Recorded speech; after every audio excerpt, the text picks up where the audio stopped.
दोस्ता हो, अजून किती टाइम तुमची झोडपणी चालणार रे? मायला बोटीतून गेले तरी गोरे साहेब कितीतरी गोष्टी मागे ठेवून गेले.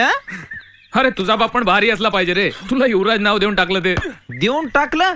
अरे बहुत बड़ा फंक्शन हो गया था बाप. बड़ा बोले तो एकदम बड़ा.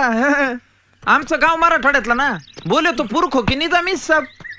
मेरे आजोबा तो एकदम ग्रैंडफादर, एकदम फर्स्ट क्लास उर्दू लिखते थे, राईट टू लेफ्ट. मग पुढे आमच्या वडिलाच्या काळात आम्ही लेफ्ट टू राईट आलो, म्हणजे मराठी मीडियम मध्ये आलो. मेरे आजोबा बोले थे बादशाह रखो नाम, पण तवर निजामी गेली होती ना, मग बादशाचं युवराज झालं. अरे बारशे मी मुकुट बिकुट पाय ना, तर मेरे को हो शपथ, आजोबा ने चांदी की तलवार दी थी 2 मिनट हाथ में. आणि फिर क्या, आता शासनाच्या राशनवर युवराज म्हणलं तरी एवढंच होणार ना.